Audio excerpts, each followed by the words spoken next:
Hi, and welcome to the App and Media's Georgia Politics Podcast. I am Lindsay Coats, and today I am joined by Tony Kozycki, a Navy combat veteran, immigration attorney, and a candidate for Georgia's 7th Congressional District, currently held by Rich McCormack. Welcome to the pod, Tony. Thank you so much for being here today. Thanks so much for having me. It's a wonderful day to get out and spread our message. That's right. That's right. Well, I'm looking forward to this conversation. So, this is what I've been doing lately. First question. What's your favorite dinosaur? Ooh, I'm going with pterodactyl. Oh, I okay. used to fly in the Navy, so flying a fighter jet high above the sky, I think a pterodactyl was in a very similar position. Once you get the chance to fly, I think you'll never forget it. So me and the That's pterodactyl, I think, have a little bit in common. very appropriate. Probably should have seen that one coming. That's great. So you grew up in LaGrange, and for people that don't know LaGrange, paint the picture for us. What was it like growing up there? What did your family look like? How did that go? Yeah, LaGrange is small town Georgia. It has gotten much So bigger big. since I left. Yeah, they Yeah. put in a Kia plant, the Great Wolf Lodge. My kids were just there for spring break. Mhm. So a lot of people know it now. When I grew up, it was small town. We had a lake there in the town, so that was kind of an attraction for some. But aside from that, it was a sleepy little town. But that small town life was a great place to grow up as a kid. I grew up. My mom and dad had me and my sister. She was 18 months older, and we grew up really close together. And she's still one of my best friends to this day. She's one of our main campaign supporters, though she works for the federal government, so she's prohibited from saying it out loud. If you catch her in private, away from the NIH, she'll tell you. Yeah, Um, then she'll talk all so day. my mom was a public defender in LaGrange. She's from New York City, so when we moved there, it was a bit of a different take for her. But she got, she taught me a lot growing up about service and really helping those in our community, especially those that are really underserved and really ignored. So growing up as a high school kid in a small town where your mom's the one fighting every day for the indigent clients, it's a Yeah. unique experience to say the least, but it really kind of instills in you some fond memories. How did y'all end up in LaGrange? Well, my dad's an electrical engineer, and he was working at cell phone companies, and it used to be that there were a lot of different regional cell phone companies, and one of those that covered the southeast was called PowerTel, and it was based in West Point, Georgia, which is Okay. even smaller than LaGrange. So we Mhm. moved into the big town of LaGrange so that he could commute over to West Point. And when you ended up being recruited to play baseball at the Naval Academy, correct? I did, yeah. So I was very fortunate. Um, That's Sports were a not big part of my fortune. life. You probably worked pretty hard. Yeah, well, sports were a big part of my life, and Yeah. my dad was really big into getting out and practicing and being a really involved sports dad. And he's taught me those values. I'm that same involved sports dad right Yeah. now.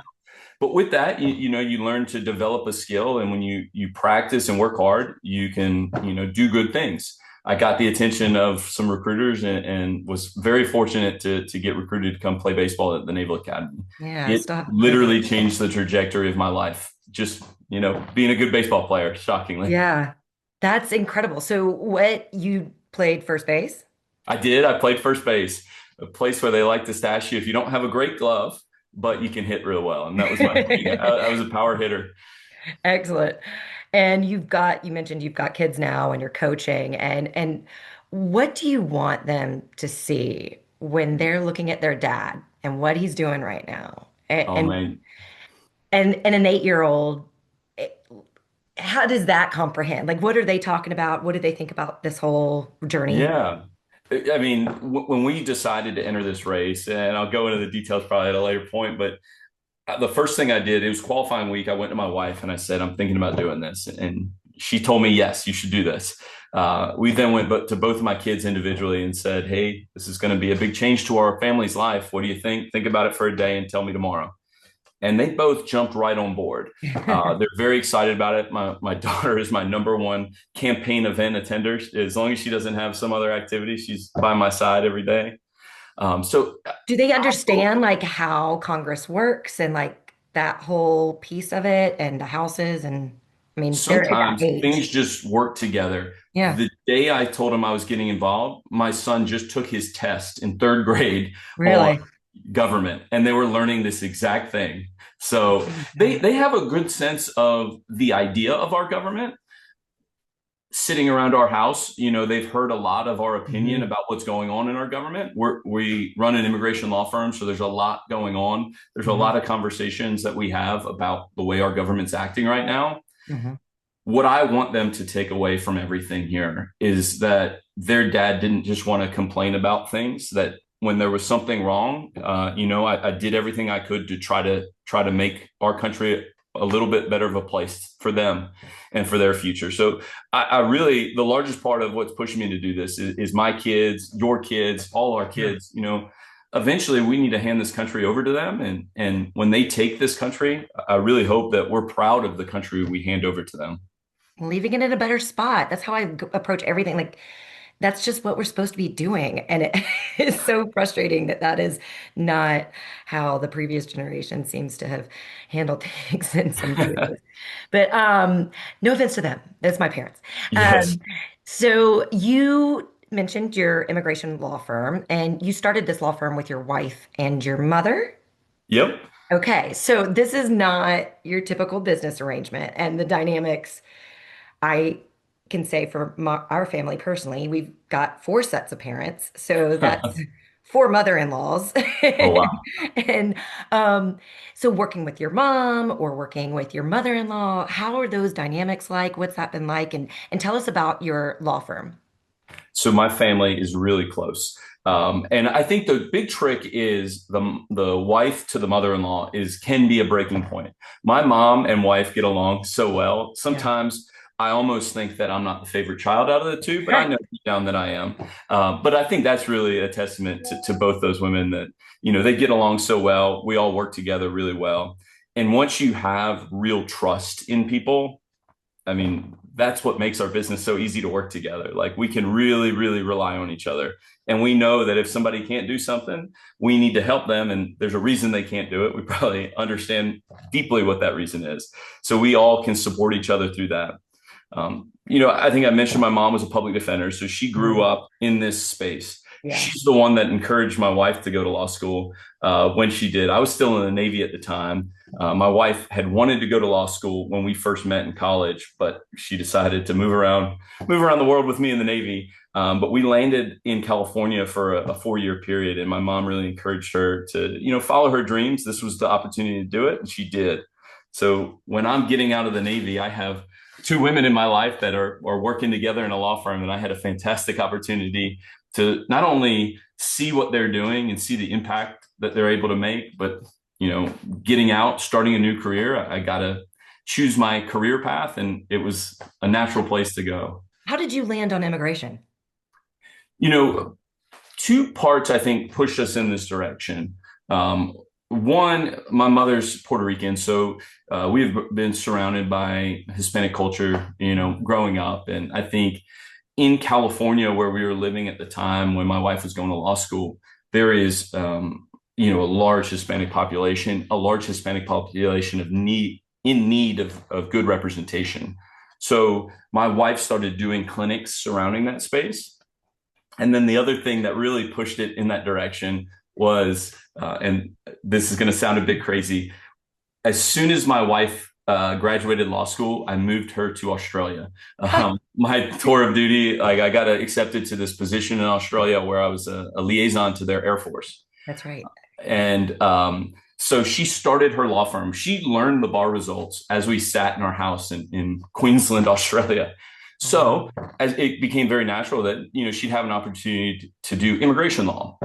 That was a unique type of immigration law.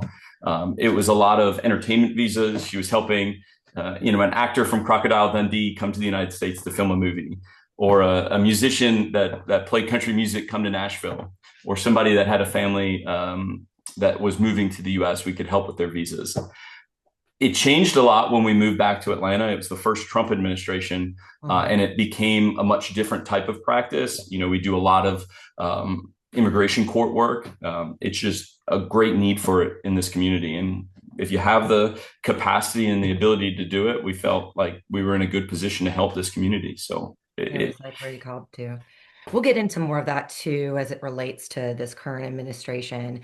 But I want to touch on your naval experience and you flew an FA-18 Super Hornet for 10 years.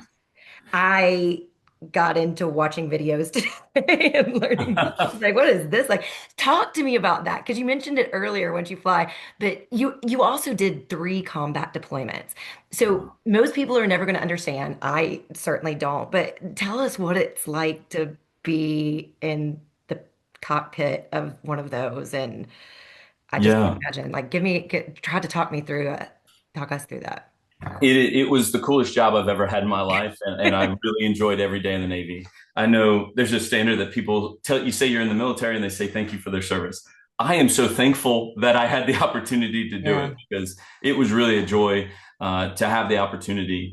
So, you know, we lived in California for the start of that when I was flying, and we were gone a lot. It is a career, and this is, I was very fortunate to be part of it, where we really learn how to hone a skill. A lot of folks in our ready room, that's what we call our kind of working space together. You get in the ready room and you're surrounded by 40 other, naval aviators that are committed to being the best at what we do. We get very competitive with the other squadrons. So it Hmm. was a really cool environment to really learn hard work, discipline, and really, studying hard, working and crafting a specific skill. And then you learn a lot about service. There was a lot of time spent away from home. I think that was kind of what led for me to get out eventually. Is I was on the road so much, deployed for I think it was 3 Christmases. My wife came to the UAE or Dubai to visit me there because we didn't have kids yet. But then as soon as we had kids, we became clear that if I wanted to be in the kids' lives, I'd have to transition to a different career. Yeah, But it's it was a tough. real honor to do it. We are in a very, well protected space up in the sky, flying at a very high speed, a very high altitude. No You close really, calls? what's that? No close calls? Were there any? You know, they are able to fire at us, but the ability to hit us is very, very Really? Okay. difficult because Yeah. we're so high and so fast. The real risk is for the folks on the ground, and it was a real honor to be able to work for them and provide overwatch for the Marines, the soldiers, the sailors. We worked with a ton of NATO forces that were engaged in greater operations protecting the Afghanis and the Iraqis in 2 different missions that I was working. So it was a great honor to work in that group. I really have great memories of being able to contribute to a larger mission that I'm very proud of being a part of. That's awesome. That's incredible. So, speaking of your immigration experience, and this is something that when we first talked on the phone, you brought up, but you've represented America. What got you into this? Because I know what it is, but tell me what you've represented different immigrants who were wrongly detained. So, tell me about what it was that got you into this. Tell me about that work and how it led you to running today. Yeah. So just being in the immigration space, we have clients that are going through all facets of the system. And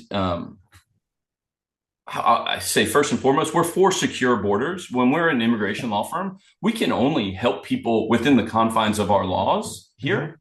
I can't change the laws as an immigration attorney. I can just enforce the laws or ask the government to enforce them correctly. So over the last several years, from the first Trump administration and to now, we've seen that there's just been this ignorance to what the actual law is. We're not actually applying the law to the men and women in this country that are owed due process. And that has become increasingly frustrating for us as attorneys trying to help people in our community. Because at the end of the day, these are fathers, these are mothers, they're sisters and brothers that are in the system. When somebody's detained and they're being deported, and we have, their high school daughter walking into our office, she's the only one in the family that speaks English. So she's communicating with us of how we can help dad, and she's breaking down in tears in the conference room, and we're just trying to explain to her that dad's not going to be there for prom this weekend because we're trying to get him out of custody, but it's not happening in 2 days. it's heartbreaking. And it really motivated us to try to do something about it. But we weren't sure what that would be until we really encountered a specific case. And that was a guy named Godfrey Wade. In December of last year, I was home, not too far from where I'm sitting right now. And I was reading military.com. It just comes up for me as a guy in the military. I learn about what's It's going in on the in our military. feed. Exactly. And I read a story of a Georgia Army veteran that was in ICE custody here in Georgia about to be deported. My mom was in the Army as well. She was actually in Germany at the same time as Godfrey. And I still think to this day, they probably ate in a chow hall together one day. Right. So we have this law firm here in Atlanta. We know the other immigration attorneys in the area, and we're one of the only veterans-based immigration law firms. So I talked to my family and I said, if anybody's in a position to help this family, it's our law firm. And, we have the capacity to do it. So we should do everything we can to help. We did that. We got in touch with his family. We looked into the case, and there were clear errors in the case. Godfrey never got to go to court. He's never seen an immigration judge. So I did what I thought was natural. I reached out to my own representative, and I reached out to Rich McCormack, who's a veteran himself, and said, hey, we got an Army veteran. It's about to be deported, and he never got a day in court. I'm a veteran. You're a veteran. Can we look at this case to help a fellow veteran? And McCormack refused to do it. When Just eventually, refused, when like the flat time out came, yeah. on that. And I didn't call once. I called several times. Yeah. I got in touch with his staff. We emailed back and forth several times. Please just look at the case. And eventually they became clear that they were not going to do it. I need a representative that represents Yep. my interests, your interests. We need somebody that's going to pick up the call, going to call us back, going to serve what we want in Washington. Mm-hmm. And we're not getting that now. And we haven't got that since we had Rich McCormack in this seat. I looked at the race and I thought, if it's difficult to run for Congress, but if I want something better in my country, how dare I want somebody else to do it if I'm not willing to put the effort in myself? So that's why I talked to my wife, I talked to my kids and said, we'll put in all our effort, and we're gonna take Rich McCormack's seat in November, and we're gonna instill some real leadership into that seat, and be a representative that picks up that call and listens to whoever calls, left, right, whoever calls me. I'm ready to listen.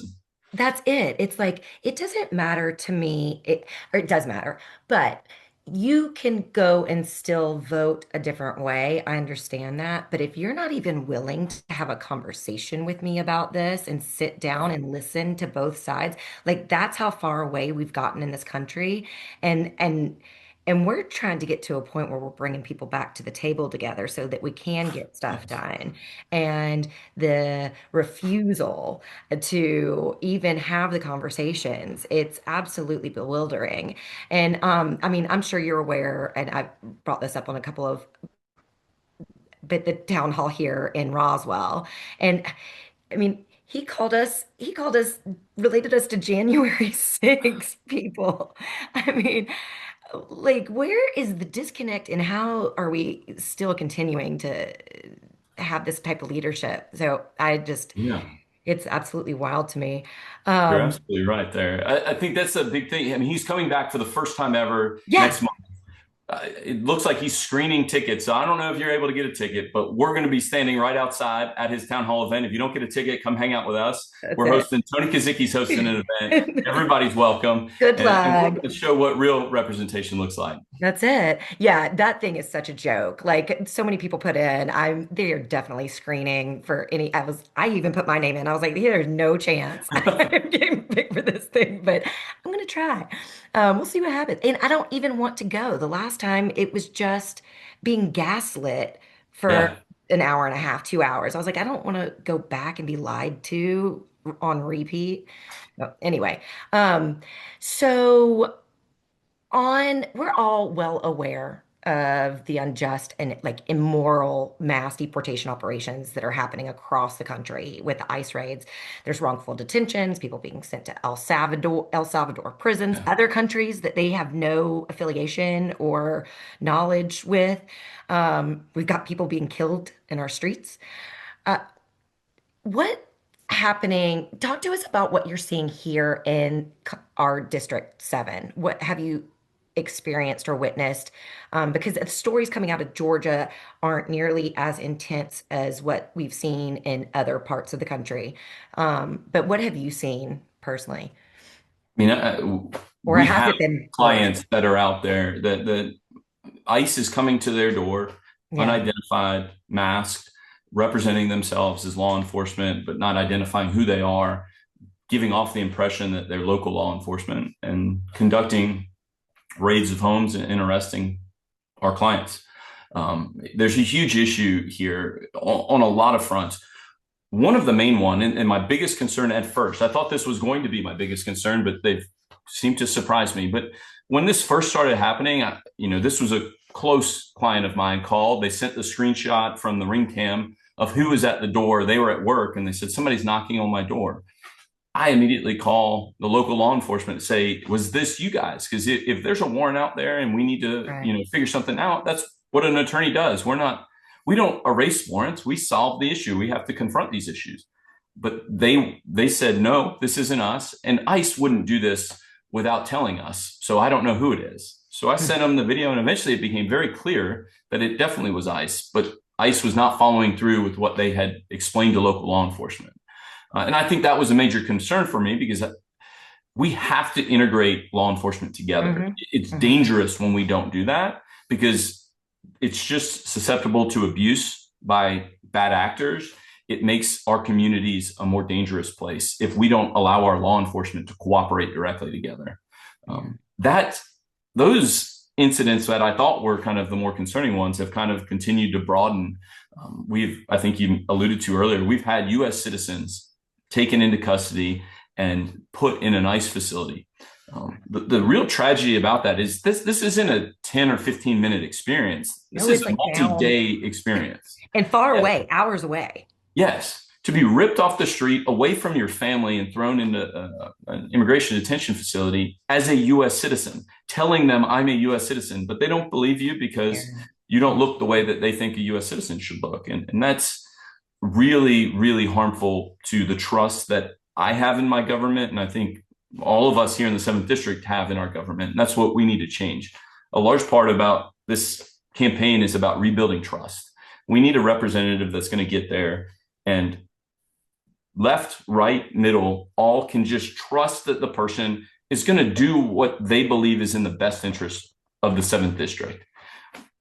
You might not agree on every single decision I make. There's no way to please every single person left, right, in this country right now, but we can trust our leaders that they're making moral decisions that are in our interest. And I think the kind of behavior of ICE over the last several months, 15 months, has demonstrated to us that this administration and Rich McCormack, who very much supports this administration, cannot be trusted to control our government in a way that makes us feel safe. Yep, agreed. You touched on this earlier, and so the standard Republican Fox News retort is that Democrats want open borders and just to let criminals run wild in our country. And the laziness of this argument is what really bothers me because they're not, again, listening. They're clearly not hearing what we are saying because I haven't spoken to a single person on the left, even the ones that don't consider themselves Democrats, the ones that do consider themselves strong Democrats, super progressive. They're not saying that. We just all understand that the system, like so many other systems in this country, is broken. So talk to me about your vision because it is a huge overhaul that needs to occur. Talk to me about what your vision is and how you see the system potentially moving forward. What would you like to attack first, I guess, is what would. In terms of immigration or Yeah, just in terms of immigration. Yeah, so this is an area that we know really well. And I think first and foremost, I think every Democrat needs to say loudly and clearly every opportunity that we support secure borders. There's no part of any of our policy that wants an open border policy. Donald Trump just says that. So as every time I have the opportunity, I think it's very clear that we need to say that. We don't support open borders. We support secure borders, but we need to enforce our laws humanely. We need to recognize that the people in this country, whether they are documented or undocumented, deserve the process of law that we have established. So that's first and foremost something that we need to return to immediately. That's not a change in law. The law is there. Yeah. We just need to have proper oversight that identifies the DHS that the behavior that they've done is unacceptable. We need to restore the process that we were previously going through. In terms of following due process, an immigrant is entitled to a day in court. In terms of policy changes, one of my first priorities would be to try to pass some very simple policy issues. And my top priority here is DACA and the dreamers that came here as children. Why that's so important to me is a lot of these people are my classmates from high school. They were my friends growing up. Some people, they don't even recognize that their friend was a dreamer. Right. They've lived in this country with uncertainty for so long. They've built a life here expecting to be able to stay. And they need some stability. And why I say this is an easy issue is because when we poll the country, Democrats and Republicans don't really disagree on this. We need to immediately solve this problem. And why I think it's so urgent is, as I mentioned before, our conference room is a very sad place sometimes. And because people are learning how harsh our law is. And one of those areas is for these dreamers to have somebody to come into this country and they just want to do it right. They've been here their whole lives. They came as a child with no control over that, but they were raised here. They speak English as clear as you and I. They, grew up in this country, graduated high school, and work hard every day. They deserve some stability. And I think the real inhumanity that I think gets missed, if you don't really understand the system, is they are trapped in this country.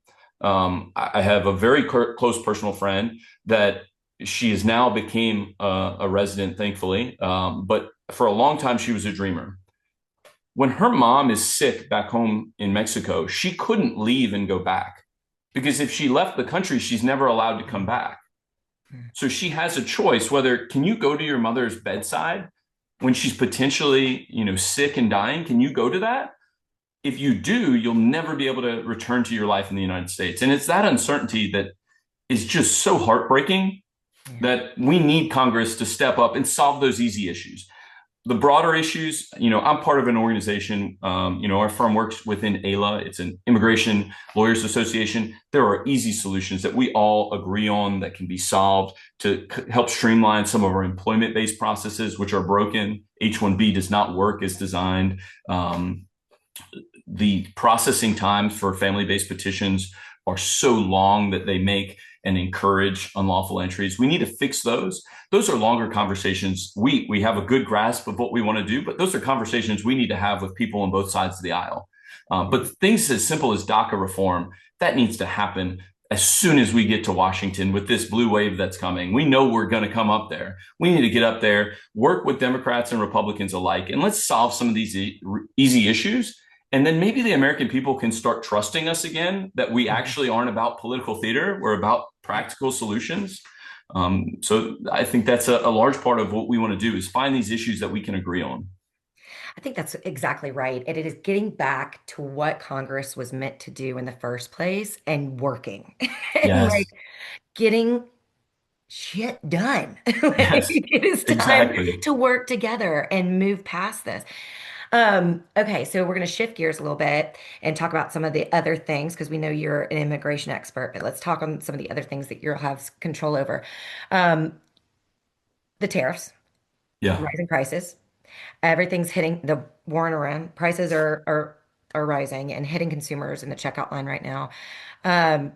Businesses in this district are also squeezed. So what would you do about the tariffs? How are you planning to help Georgians and Americans in general start alleviating some of that pain point? So right now, the current administration, because of representatives like Rich McCormack is a MAGA yes man. He's a rubber stamp for what this administration wants to have done. So when they push forward these tariff policies, Rich McCormack is a absolutely vote yes to it. This is where we need to stop and control things.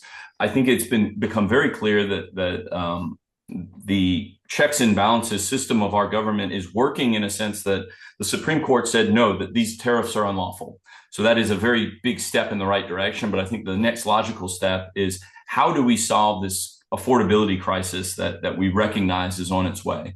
A lot of that comes down to this big, ugly bill that they've pushed through, which is going to lead to significant food insecurity, I believe, here in the 7th District. We need to identify and correct the bill that was passed and pass amendments to it to allow for SNAP benefits to be restored, to expand Medicaid. I think a large part of our platform is looking to address the affordability crisis as it hits medical, our healthcare industry, as it hits our housing industry, trying to get private equity out of the housing market that's really driving up the cost of homes and rent across our district and really across this country. And then issues like childcare. I think you and I probably remember when my kids are too old for this now, but when they were in childcare age, it was more expensive for childcare than it was to pay rent at times, it seemed.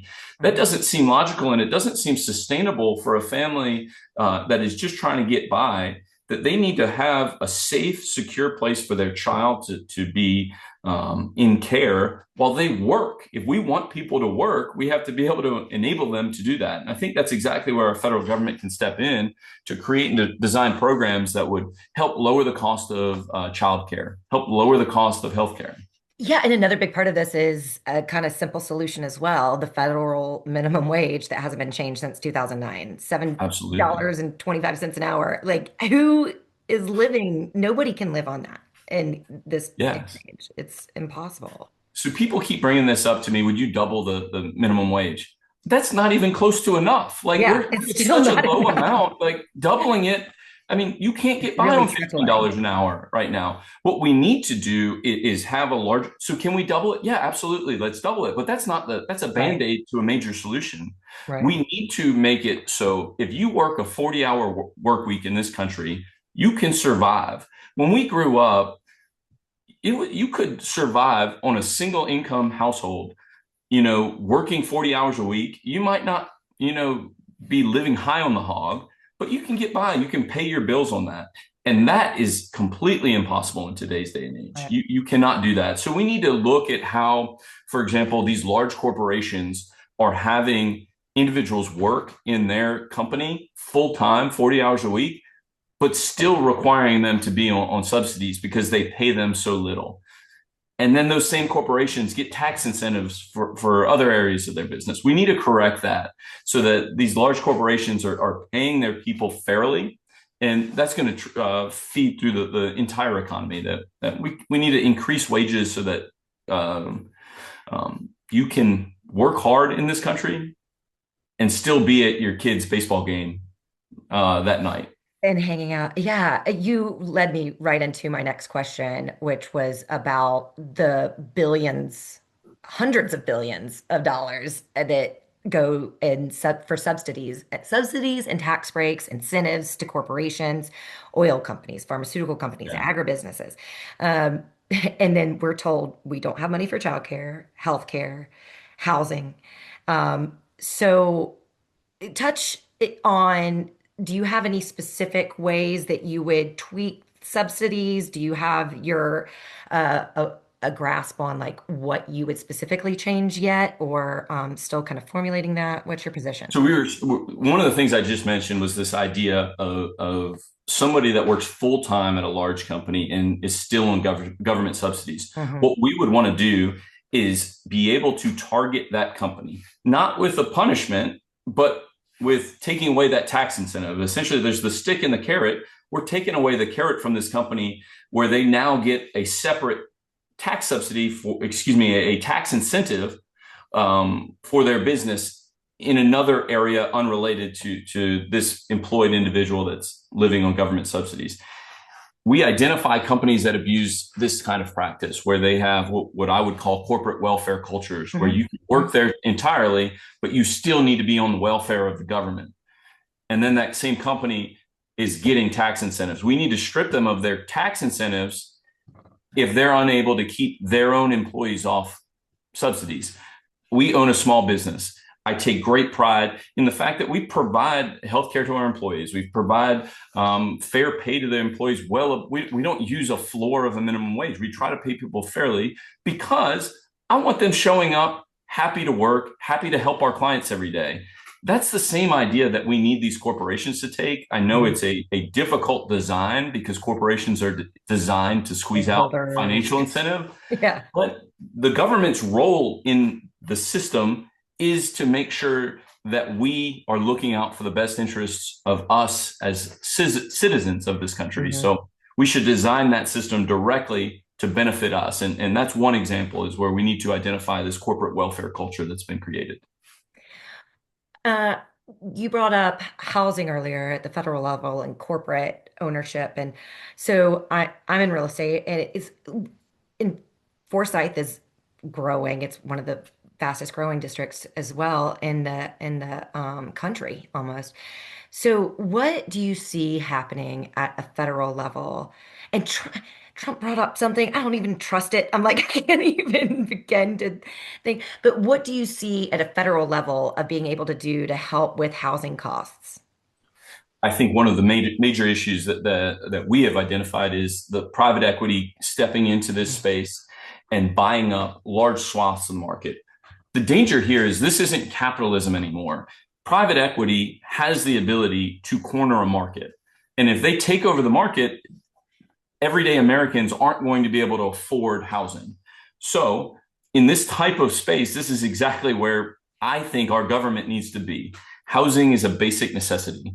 So, we need to protect it. We can't allow capitalism to run rampant in that space because, as I mentioned, it's a very dangerous space that you can allow corporations to control the housing market, limit supply, drive up prices because that's what's in their best interest.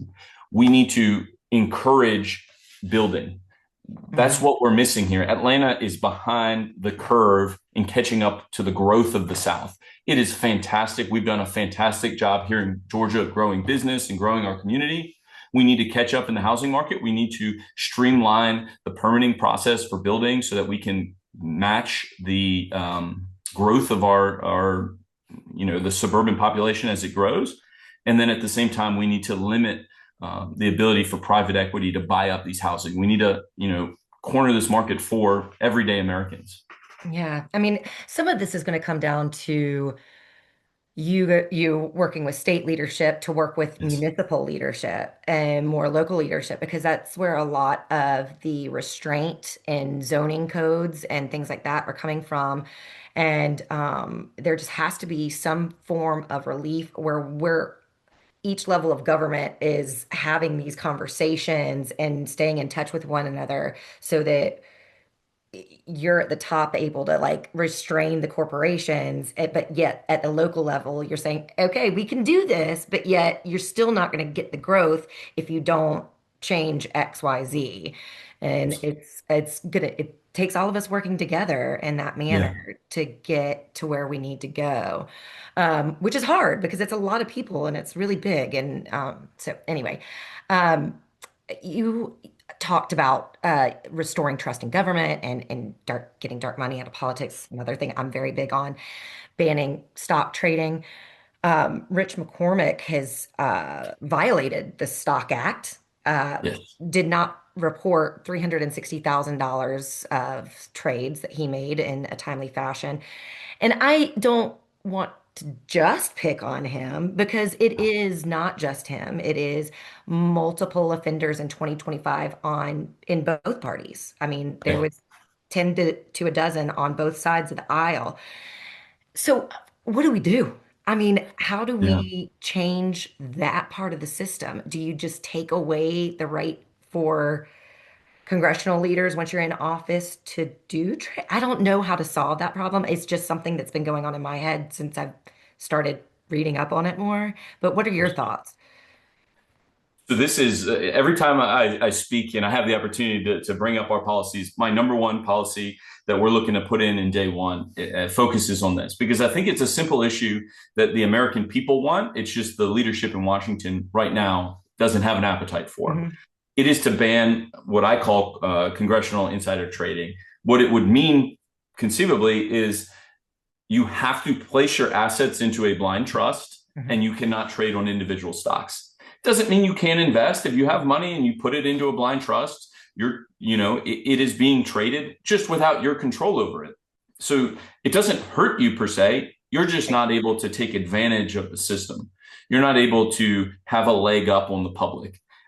The main reason for that, the absolute number one reason for that is because we have lost trust in our politicians and we need to take major steps to gain trust. Yep.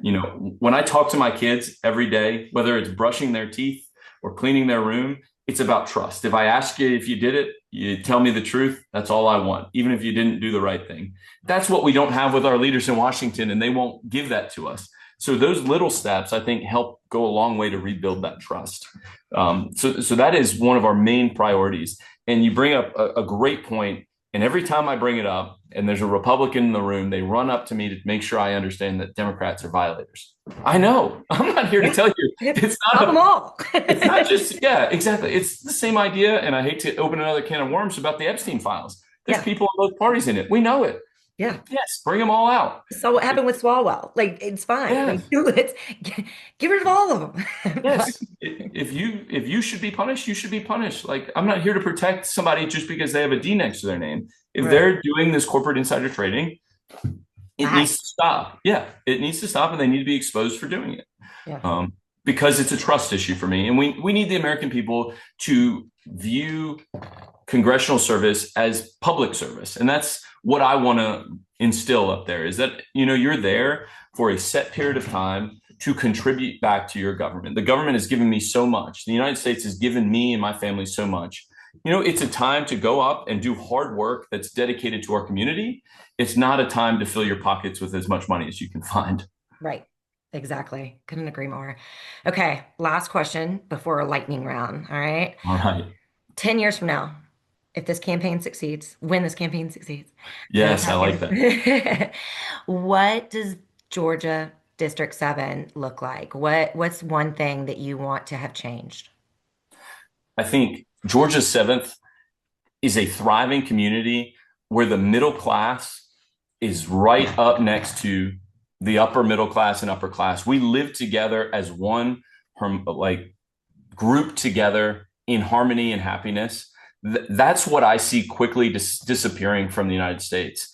It's the guy that works the blue collar job feels so distant from the guy that's at the top of a CEO of a company. They seem like their paths never cross.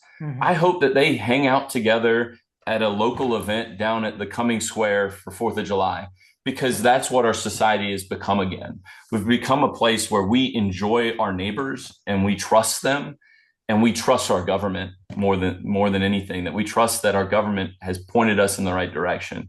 We need a kid that's born in Dawsonville or in Johns Creek to have the exact same opportunity to succeed as long as they work hard, as long as they, do the right thing and they have good moral values. They should be able to have the exact same opportunity. And I think it's possible. I think I had that. Coming from LaGrange, Georgia to where I am now, I would have never thought I had that opportunity, but it was given to me. I think we're quickly losing that ability. Yeah. And recognizing that you and me we get more opportunity than the others, and trying to equal out that playing field and make it more equitable for everyone that's involved. Absolutely. Yeah. Okay, so now for a lightning round. Okay. And I'm laughing at this first question because I realized I already know what the answer is going to be. All right, FA-18 or the courtroom? Which arena? Get your adrenaline going. Oh my goodness, the jet any day. Easy answer on that one, huh? What is one thing that Rich McCormack has done in Congress that you would undo day one? I think you talked. Ooh, so I think you brought up this exact Yeah. point that we just talked about. It's the the stock Hmm. trading.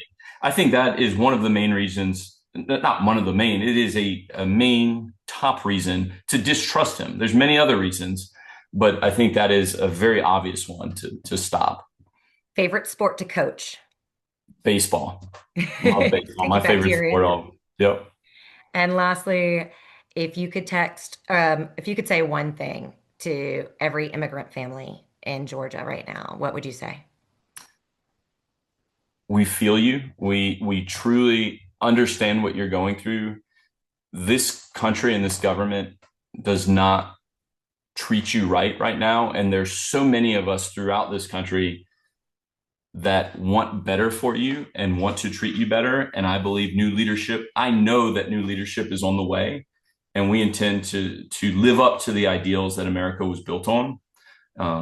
Give us some time, give us some space to get back to that. We need to get through November, and I promise you, America is going to be in the right place again. Excellent, Tony. So the primary is May 19th. Early voting starts. April 27th. That's right. It's coming up. Where can we find you? So we are out in town all the time. The best place to find out where we are is on social media. We're on Facebook at Kozycki for Congress. We are on Instagram. We're posting all our events there. It's Kozycki for Congress as well. You can go to our website, which is kozickiforcongress.com. We'd love to meet you. If we're out and about at any event, please come up and introduce yourself. We're trying to get out to speak to as many of you as possible. Our main goal of this is to be a true representative of this district. So thank you so much for the time here, Lindsay. Really a joy to be able to talk to you about this. This was wonderful. Thank you so much. And thank you all for listening this far, and really appreciate you doing that. And Appen Media, appreciate them. And this has been another podcast of the Georgia Politics Podcast. Thanks again.